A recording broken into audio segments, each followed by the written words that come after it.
Bom, minha gente, nada de novo no front, então vamos para o velho, né? Estamos com uma crise cada vez pior em Roraima.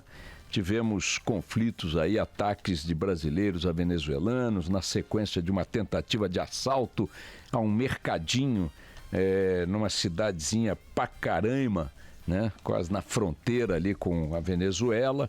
Essa tentativa de assalto, os assaltantes eram venezuelanos, parece que 3 jovens venezuelanos agrediram muito o dono do estabelecimento, um senhor de idade. Isso foi a gota d'água para produzir lá um confronto, um ataque a acampamentos de refugiados, com incêndios, há relatos aí de tiros.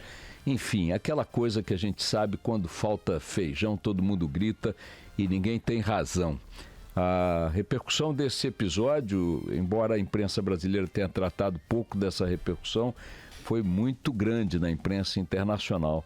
Jornais do mundo inteiro, da China, os Estados Unidos, da Europa, o Japão, enfim, todo mundo, os jornais registraram o evento, que é algo que acaba colocando o Brasil num caldeirão, né, de conflitos relativos a refugiados no mundo, né? A Europa vem vivendo a crise dos refugiados há muito tempo, e claro que lá a coisa é muito mais grave. Na África, também refugiados de países africanos para países africanos. A Europa Oriental também, com problemas lá de refugiados de outros países que migram de uns para os outros. Nos Estados Unidos tem aí esse conflito todo que o Trump tem protagonizado, com as cenas que temos acompanhado, dramáticas, de famílias sendo separadas por imigrantes, refugiados, aquela coisa toda. Ou seja, os refugiados são um fato hoje no mundo contemporâneo, não de agora, mas cada vez mais grave, um fato que muito provavelmente vai ocupar cada vez mais tempo nas nossas angústias, nas nossas aflições, na nossa realidade e, por consequência, no noticiário internacional. A repercussão aqui dentro desse episódio foi menor comparativamente do que está sendo lá fora, porque as antenas de sensibilidade para esse assunto na Europa, por exemplo, são muito aguçadas. Nos Estados Unidos também, na Ásia também. Então você ter populações locais partindo para ataques a refugiados é algo que assusta muita gente, apavora muita gente e acaba produzindo também uma música doce aos ouvidos de muitos outros, como se fosse razoável que situações, crises humanitárias como essas da Venezuela, ou mais graves que essas de outros países, pudessem ser resolvidas simplesmente colocando em confronto direto aqueles que chegam famintos, muitas vezes para conviver com aqueles que famintos já estão. Num país com 13 milhões e 200 mil desempregados, vocês podem imaginar o que é a situação econômica de Roraima, né? Um estado pobre. Vocês podem imaginar o que significa a chegada de mais 130 mil pedintes, 130 mil venezuelanos que chegam com a roupa do corpo, muitas vezes, com crianças, com idosos, doentes, trazendo inclusive doenças que já tinham sido debeladas por aqui e coisas. São as consequências de um mundo que em muitos pedaços, e insisto, o nosso ainda não é dos mais graves, mas em muitos pedaços começa a exibir, ou já vem exibindo há muito tempo, as chagas de problemas globais que não se solucionam, quer por conflitos religiosos, territoriais, raciais, ou por fome, ou por miséria, o que seja. A questão dos refugiados no mundo é um desafio que este século está enfrentando ainda de forma muito precária e que é um desafio que tende a aumentar muito ainda. Notem que nós estamos hoje lidando com a questão das ondas migratórias voltadas ou estimuladas muito mais por conflitos, por situações de pobreza, repito, ou de conflitos, de guerras, de perseguições, né, de ataques étnicos, etc. e tal. Mas há uma previsão de vários estudos de que as levas globais de refugiados tenderão a aumentar significativamente em função de eventos climáticos, com a fome que resultará, por exemplo, da desertificação de muitas áreas onde hoje ainda se é possível viver. Isso não vai acontecer de forma intensa por aqui, por este motivo, mas na África já se sabe, há previsões globais indicando que as levas migratórias serão de milhões de pessoas. Milhões e milhões de pessoas. Portanto, como lidar com essas multidões? com essas populações que se veem compelidas a deixar suas casas, suas terras, seus lugares e procurar outros, apenas movidas pela necessidade de sobreviver. Não é que se trata de uma corrida ao ouro. Você não está tendo uma leva migratória porque descobriu um Eldorado em Roraima, não. As pessoas não estão indo para lá porque acham que lá vão encontrar fortuna, estão indo para lá para encontrar o básico. Água, abrigo, comida, uma acolhida, um cobertor. Eu estou contando isso porque a medida do governo, anunciada como reação a esse ponto mais grave que se verificou até agora nessa questão dos venezuelanos em Roraima, foi anunciar o envio de 120 soldados da Força Nacional para lá. Isso evidentemente não vai resolver absolutamente nada.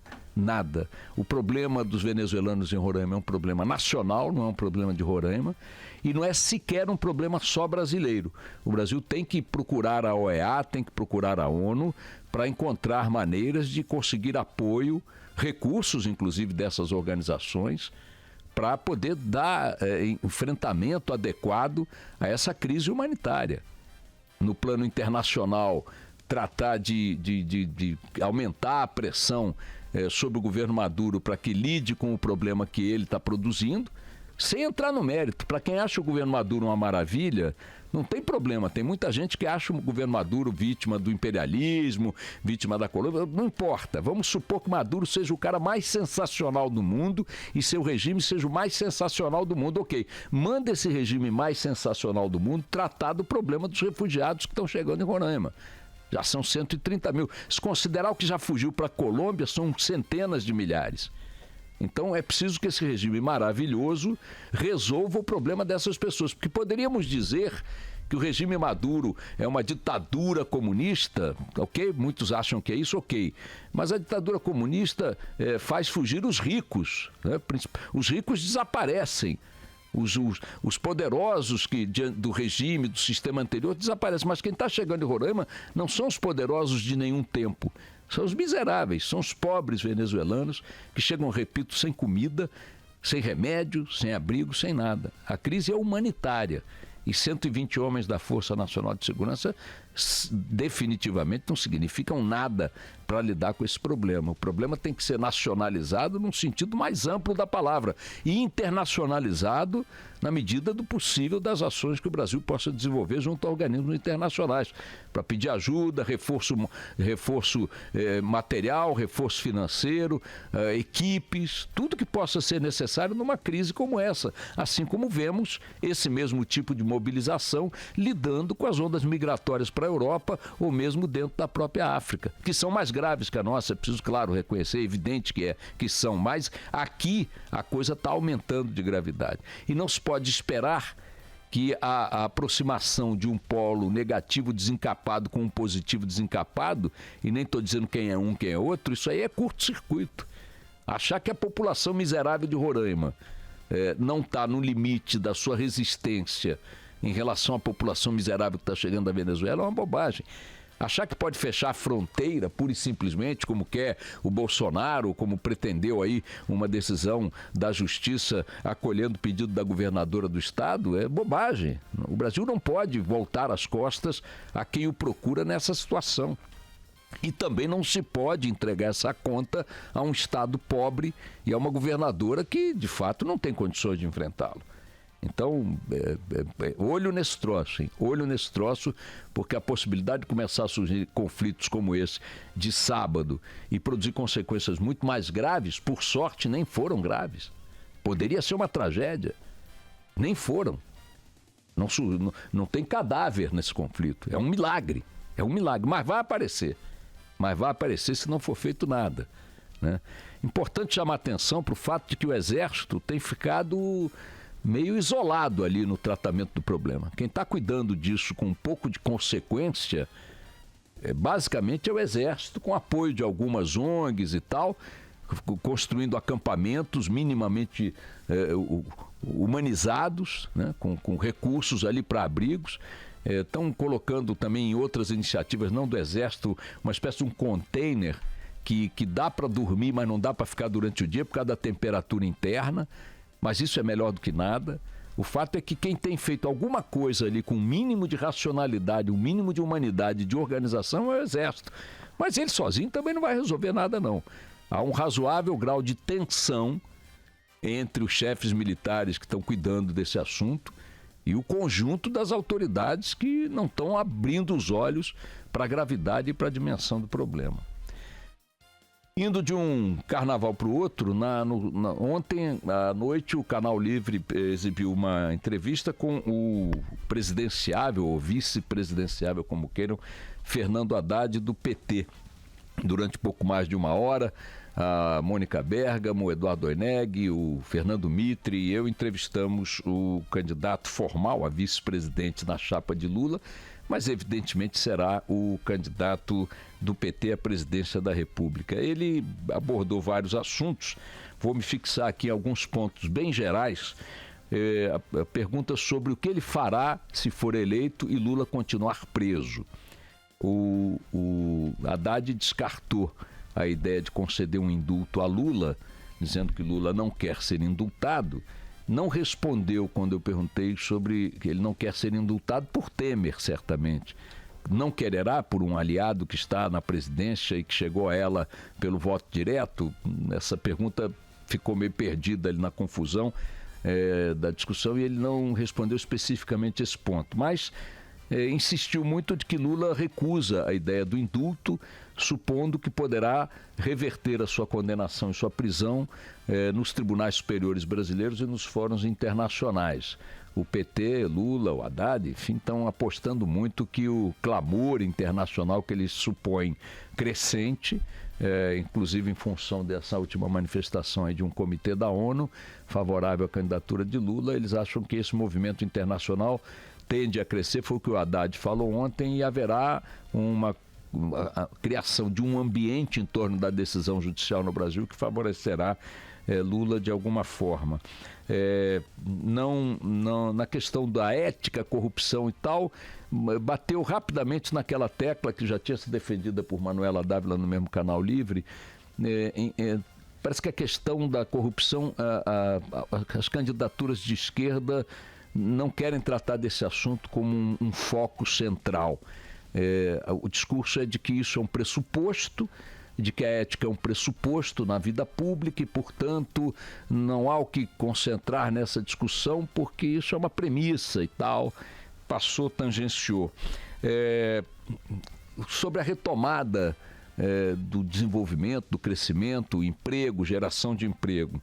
Diz que vai pegar 30 bilhões de dólares das reservas internacionais do Brasil, que são 380 bilhões, para aplicarem em obras e investimentos do governo.